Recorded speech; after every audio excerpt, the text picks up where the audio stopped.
اللهم قد رد إليك فارأف به وارحمه.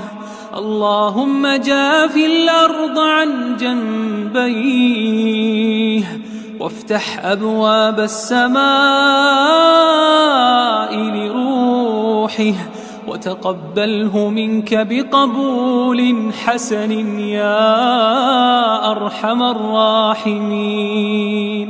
اللهم اعف عنه كل خطأ ونسيان ونقه من الذنوب والخطايا بالغفران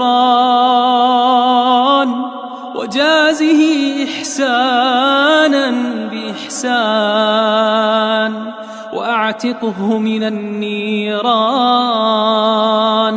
واحشره مع المتقين الأخيار.